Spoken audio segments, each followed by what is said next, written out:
welcome to Salt Lake County Library's Let's Be Neighbor series and this third presentation on civil discourse. Today's topic pertains to personal civil discourse, and with that explanation, I will go ahead and introduce our speaker. Emily Schweinitz-Taylor is a professional mediator, mother of 5 children, and author of 2 books, Raising Mediators and Conflict Fluent. She recently completed her doctorate in developmental psychology at Brigham Young University and then joined Utah Valley University as the Assistant Director of Conflict Resolution Ombudsman. She has also served as the Assistant Director of BYU Law's Center for Peace and Conflict Resolution. Emily, welcome. We're so happy to have you here with us today and are looking forward to hearing your presentation. I will go ahead and make myself small here. Okay.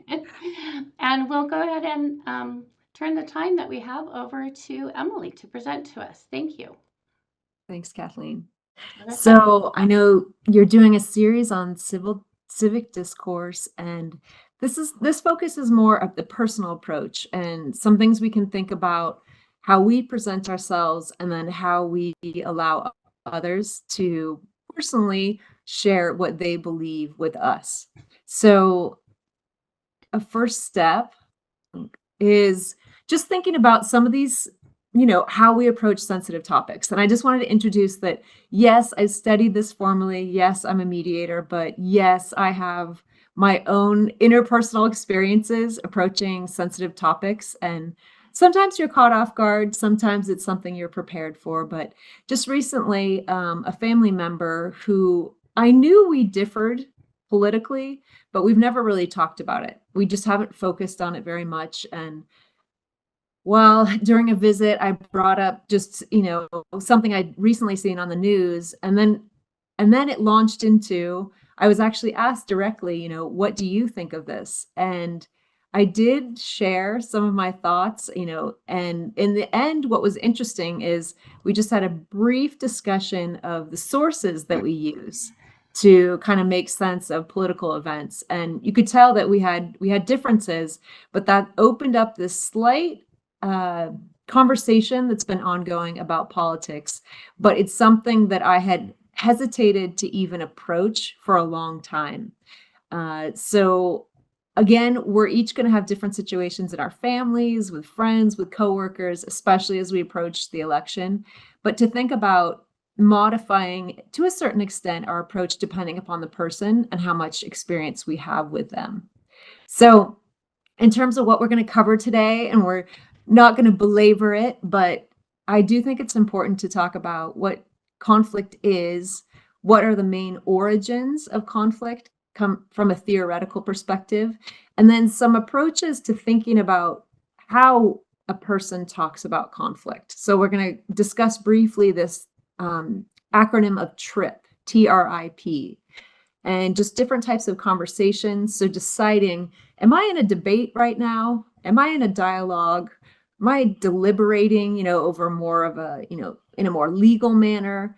And this presentation, because it's the personal, we're focused on dialogue. So more an exchange of ideas and how to be curious and understand where someone's coming from without necessarily trying to change their mind. So in seeking to understand first, there's several steps that will help us as we move along. So first question, naturally, and I have a soccer gang up there, because what is conflict? Is it necessarily something that involves hostility or aggression? And I actually, from my perspective, conflict is real or perceived incompatible goals. That means we want or appear to want the same or different things. So that could mean there's only one piece of pie and we both want that one piece of pie, or it could be we can't have the same thing at the same time. So we have to decide, I'm going to go do this project, you're going to do this other project. So we kind of divide up a responsibility rather than try to work through it. So what drives conflict? Traditionally, these have been the three sources that drive incompatible goals. So one is contested resources. We saw this during COVID, even in the state of Utah. Somehow toilet paper was in short supply because there was a perceived scarcity of that commodity. So when we perceive scarcity, we tend to seek protection. We want to save enough for ourselves so that we're okay. Another possibility is incompatible values. That's when we decide that we're too different and there's really no common ground between us. Our society, generally speaking, is stuck in this mode of just saying we're too different. There's nothing that unites us. My hesitation with even going that direction is a lot of times it's actually not the value that may be different. It may be the approach to meeting that need. And that's a conversation that could, take a long time. But the other main thing is incompatible roles. We experience natural tensions.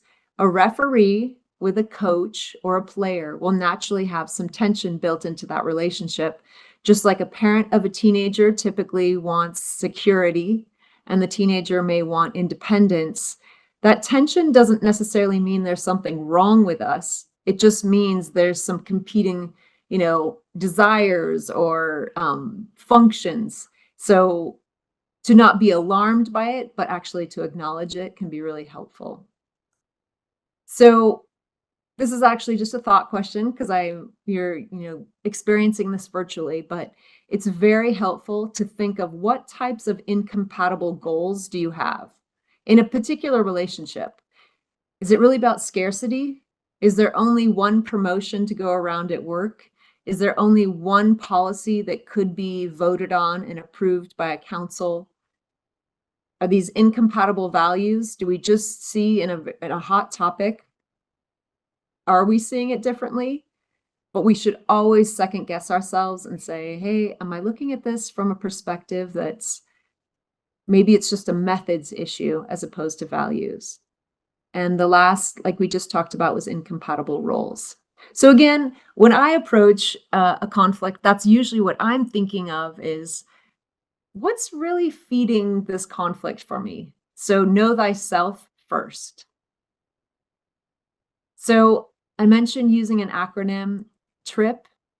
So TRIP is an acronym just to think about how you and how others think of conflict. So for a topic goal, someone may simply be, what do we want? The what, the object, or the topic is the main concern.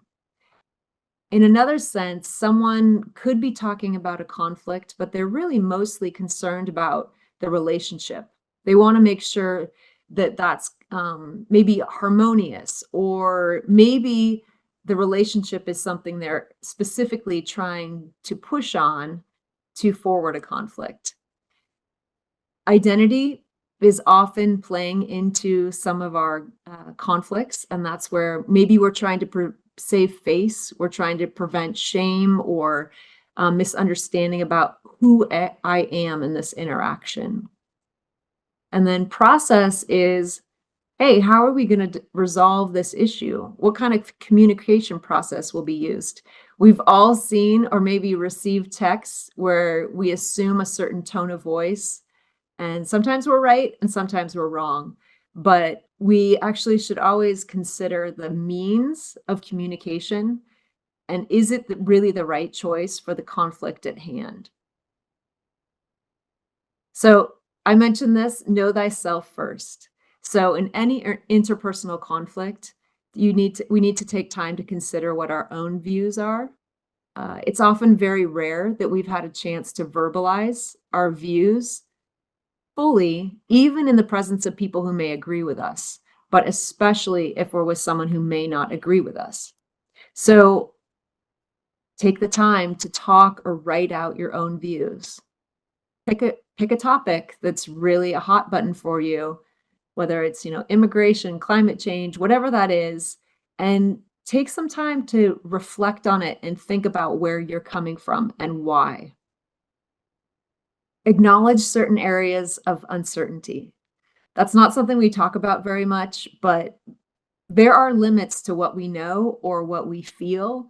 And before you go into a difficult conversation, it's helpful to at least have an understanding of the edges of your knowledge or your opinions, and that there may be some wiggle room there. And then lastly, like reflect on influential personal experiences that have led to your own views. Understanding those and being able to share those experiences, and then also being able to solicit from others the experiences they've had, will help define some logic. A common accusation in civic discourse is this, like, that's irrational, or where did you get that fact? How could you think that? And once you get into people's personal experiences, a certain type of reasonableness or logic comes into place, even if it's just for that individual.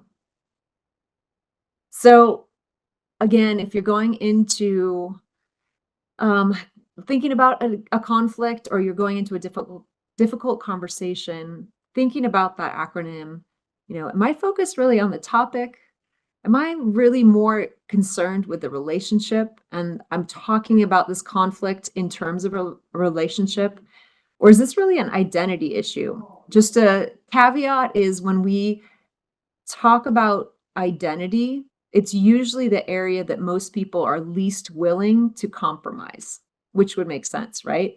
So a core identity. So if it is about identity, just beware that that may be especially tricky. And then process is, again, how are we going to communicate about this conflict, and what are the methods that we're going to use?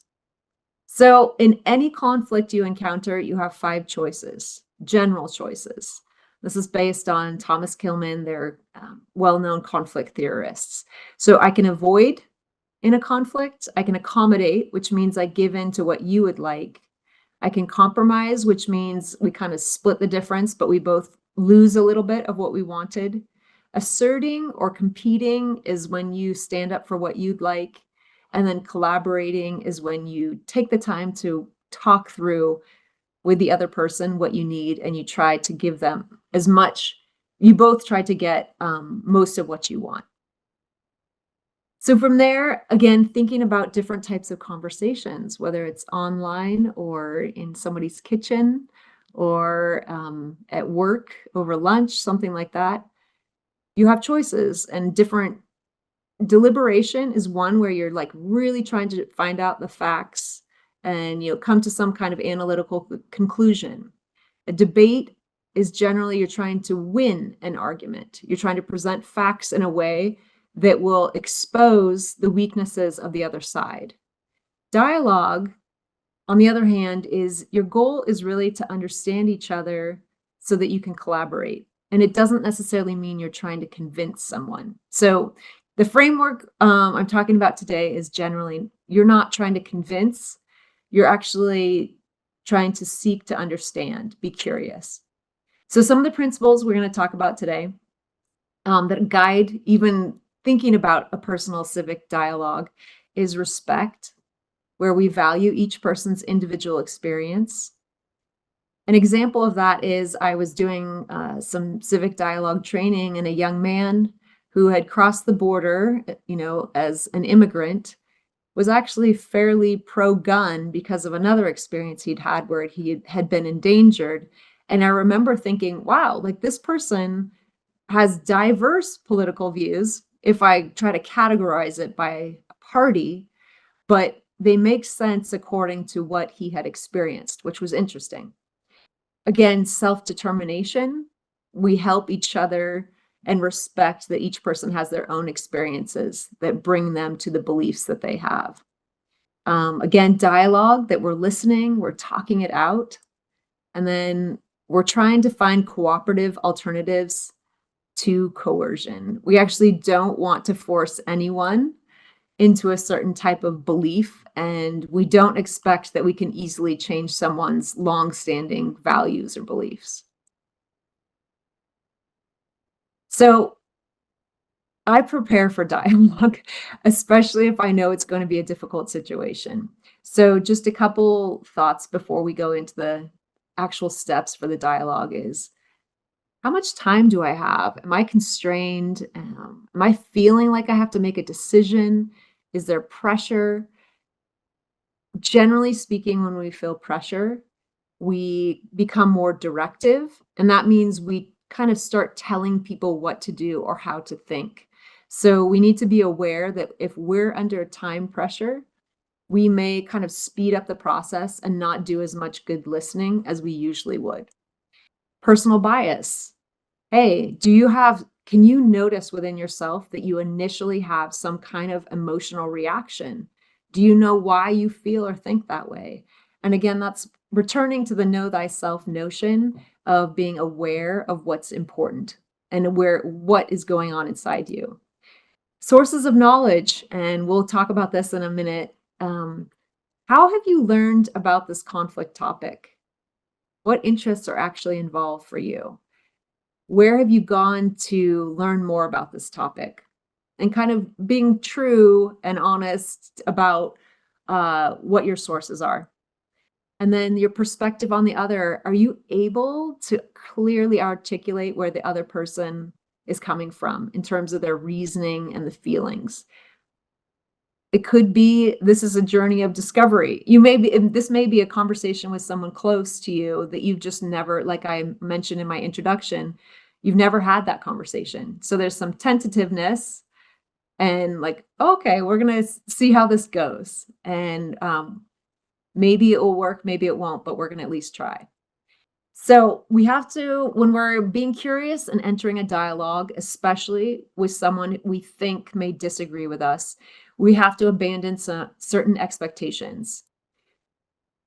The main one, especially with political issues, is that you can persuade someone to change core beliefs through, you may be brilliant, you may have fantastic arguments, and you've studied the topic well, but typically, at least research suggests that people don't generally come to their political beliefs really quickly, and they reflect more a lifelong experience. So we need to abandon that expectation that we're there to persuade. The next is, and this is tricky, if you like to, identify sources and rely on certain facts, you're going to have to abandon the idea that you are necessarily going to agree on facts. So that's just something that's part of this. And then that logic will be followed consistently. Maybe it's not according to the logic that you understand or that you have, but that, again, like I mentioned, perhaps when you have more of the personal experiences incorporated into the conversation, there may be a personal logic that comes into play. And then the last one is that other people will match your openness. You may be very vested in having the conversation, but the other person may not be able to, they may not want to, but we're making an invitation to have a conversation. So there's some very specific steps that we'll talk about. So the first is just setting the tone. And when we set the tone, we try to establish some kind of rapport, try to find out something about the other person, whether they're a stranger or not. But this is a personal thing. This is not, we're just launching into, kind of attack or argue. Next is we let the other person know that we just want to understand their perspective. We ask permission to pose questions. We don't assume that that's okay. We ask. And this is something maybe that we don't do often enough. We acknowledge our general stance or position on the topic we're asking them about. Rather than it being like, I'm going to, kind of catch you in your words, we say, hey, generally, where I grew up, I was surrounded, by either, a very conservative group of people, or I'm from a fairly liberal place. And this is how I learned about this topic, whether it's, recycling or whatever. But acknowledge it so it's not something you're trying to catch someone in, but you let them know where you're coming from. And then this is one of the most difficult, but the most telling of setting the tone points is when you offer something critical of how your general political stance, especially if you identify with a certain party, and then we credit something positive about the other side and express gratitude for something the other person or their group has done. If you can do this sincerely, it actually demonstrates that you are actually well thought out, that you have considered multiple views. In doing different group trainings, I found that this is one of the most difficult for people to do, but again, very critical in creating a link and some sense of trust that you're an open-minded and thoughtful person. So what does that look like? So in building rapport, if I'm working with Kathleen, I may say, Kathleen, it's so great to be with you. It's really nice to be able to visit. I found that I hang out mostly with people who think very similarly to me. And, when I've thought about this topic, especially of, refugee and asylum status, different hubs around the country, I would love to learn more about how people see it in different areas of the country. Would you be willing to talk with me about your views about, immigration for an acceptance of asylees with citizenship? And if I knew Kathleen's political background, which we're not talking about today, I may then offer something positive about what I understand her views to be so that then we could launch into a conversation. So this is obviously, we're not able to practice like this, but this is where you actually do want to practice. If you can, with someone who is safe, to be able to have those words actually come out of your mouth. If you've practiced it, when you're nervous or a little bit stressed, it's much more likely to go in your favor. You've actually heard yourself ask for permission.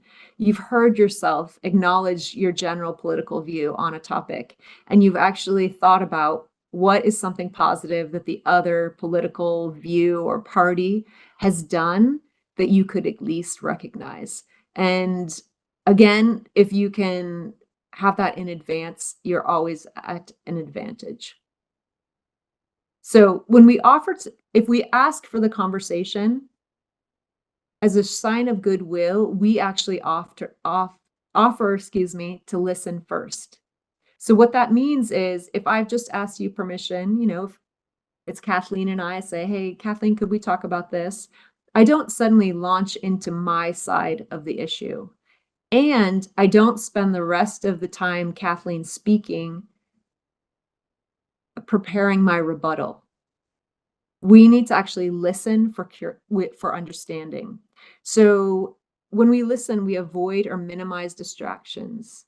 Research demonstrates if I say, for example, I just put my phone, if I have to put it really away and not even have it present, the research demonstrates that people feel much less heard, even if the phone is nearby within reach. We summarize what we hear without adding in an opinion or a judgment.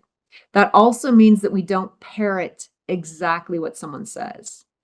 Say, Kathleen had a hard day at work today, and I wouldn't just say, oh, I hear you saying you had a hard day at work. I may just say, hey, it sounds like it was kind of rough today. Does that tell me a little bit more? I try to summarize with alternative wording and to show that I'm actually participating. And we check in with tentative questions. Did I get that right? Those further questions that we ask, we're trying to seek, again, understanding and personal experiences. Say, for example, if we continued that same conversation about immigration, I may say, Kathleen, I'm curious, have you had any personal experiences that have influenced where you're coming from on immigration? And then if she relays some of that, I may say, oh, I can see, then I would summarize, I hear you saying this and such happened. I really think that sounds like that was pretty significant in your life. For example, last night, this is a real story. I was visiting with someone who had hosted through the US government. I believe he was a refugee from Mongolia. Maybe not a refugee per se, but a young person coming, and she told me all about her experiences. And I could tell that that was super significant and an emotional topic. So again, that would be something very important to inform her political views. Again, this may not need to be said, but allow the other person to correct you if your summary isn't accurate. So rather than be offended if someone's like, no, that's not what I meant. Many of us, when we're verbally expressing our views, especially if we haven't done it in quote mixed company, we may need to be correct what we said and say, you know what, I don't think I said that clearly enough. This is really where I'm coming from. So again, we allow the other person to correct themselves, and we also allow ourselves to be corrected. So then what's interesting, and if we're talking about just in reference to peacemaking, I think many whose purpose and they want to be peacemakers, many people go into a conversation like that and then they don't really share their views. They just listen, which is fantastic to listen to other people, but the exchange is what we're looking for. We want the sharing of personal views and experiences rather than the silence that many of us have fallen into. So when it's your turn to speak, there are things that you can do to be more effective. So one is, again, speak from your own experience. You don't speak as if you're the party or that you're, a city or state or any type of, grouping of people. You are speaking as yourself. I, Emily, had these experiences. This is where I'm coming from. We use our own examples. We don't speak on behalf of others. Those personal experiences, again, are super powerful in relaying to another person where you're coming from and how you could possibly think what you think. And then this may sound very minor, but when we shift that conversation from listening to the other person to then sharing our views, we do not present ourselves as suddenly saying, well, I listened to you, but the real enlightened view is coming now. But if you really understood the facts, you would think what I think. We avoid saying but. Instead, we say, I hear you, Kathleen, that this was really important to you concerning immigration. From my perspective, I'm really concerned about X. And then I shift it not to rebutting what you say, but sharing what my experiences have been. Anytime, especially when discussing conflict, we want to avoid overgeneralizing. For example, in a negative sense, if I say, oh, that just, Kathleen, what you just said, that sounds like all X party members, all those kinds of things like, oh, everybody does this. Instead, we say, oh, Kathleen, I hear you saying this experience is really important to you. Can you tell me a little bit more? You shared that experience. Is there anything else that really seemed important to you? So we focus it again. I'm trying to understand Kathleen as a member with her own distinct values and experiences. Even if she chooses to affiliate with a certain party or a certain platform, I still allow her to be an individual. No one wants to be told what they think and what they feel as if they don't have their own thinking brain and their own experiences. So finally, this goes without saying, but we avoid blaming or accusing other people. That means when we're bringing up something that's difficult, maybe that happened politically, socially, or otherwise, we don't accuse the other person or party that it's all their fault. We could say, I'm concerned with some immigration policy because there's still issues or whatever that is, but we don't assume that the other person is to blame or that it's their problem or their party. Again, blaming and accusing usually shut down conversation, and all that good work that you did to create some kind of connection and show your goodwill will kind of be at a loss if that's how you end it. So there's a certain type of restraint that goes into these conversations as you build trust with the other person and demonstrate that you actually do have goodwill and you're not trying to just put them in a corner. So another thing we try to do, and again, if we focus too much on assuming the other person has values that are so different from us, we could never even discuss anything. We seek common ground, even if we have to go up into more general categories. And I'll explain that in a minute. So we listen for underlying values. As a mediator, I found it very interesting that one of the main things I am trained to do is to weave anything that seems similar. It may just be even respect for human life It sounds like, both people really value good, clear communication. And I pull that out. I listen for it and I actually try to accentuate it. So I focus on those common areas if they exist. I don't create something that doesn't exist. And this is what is called a shared third story. So I weave us together. I say, Kathleen, I heard you share this personal experience and kind of this is your view on immigration. I also shared that I see it a little bit more this way. But I find it really interesting that both of us are really concerned about coming to some kind of resolution about this topic. We may see it from different lenses, but we both think it's something that should be addressed in a much better way. So we haven't resolved it, but we've framed the two of us in a conversation caring about this topic. So that may be our only commonality, but it is a commonality of concern. And then again, if possible, we share life experiences. I could even bring up, you know what? A year ago, I remember I was visiting another country and Kathleen, they actually brought up some of the points that you were making when you were expressing your ideas about immigration. I appreciate you being willing to bring that up because I can see that there are others, even like around the world, that have had those kinds of experiences and have those kinds of views.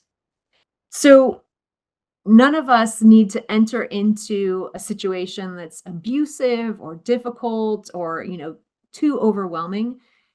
Sometimes we try and it's just not going to work out. But if we're prepared that it could possibly not go well, we're going to have a lot less anxiety entering into another type of conversation like this at a future date. So when we're moving into something, it feels difficult and we can sense that tension. We try to stay focused on the topic at hand as opposed to blaming or accusing or, moving into just sheer emotion or dislike.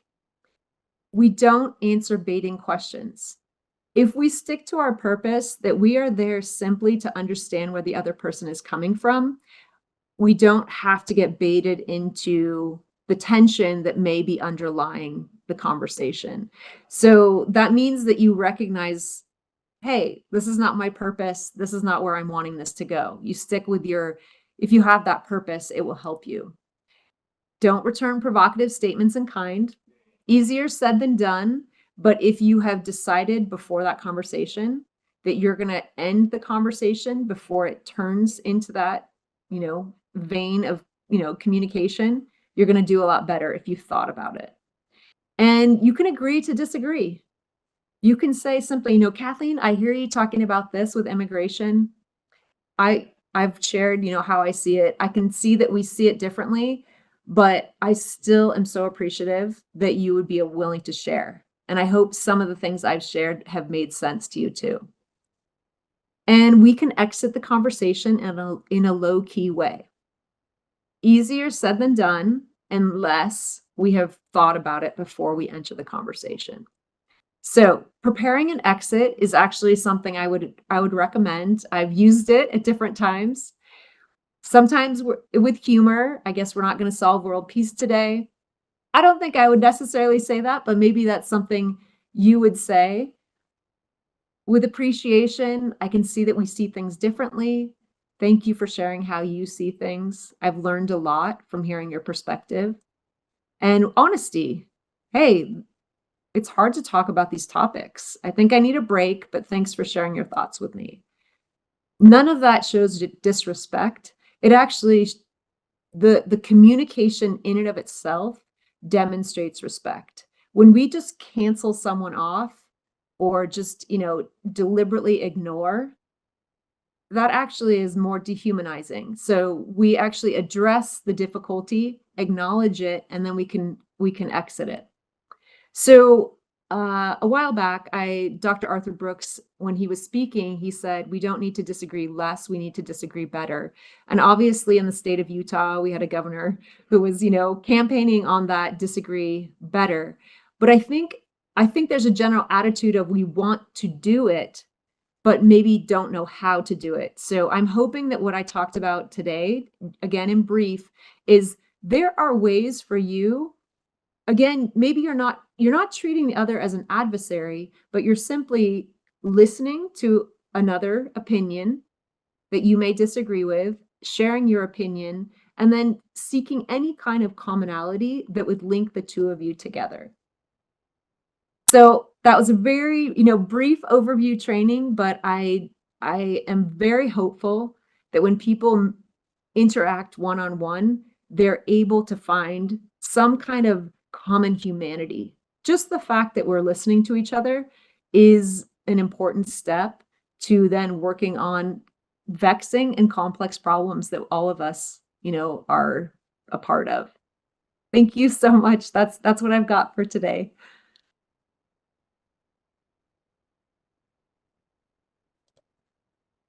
Emily, that was such an excellent presentation.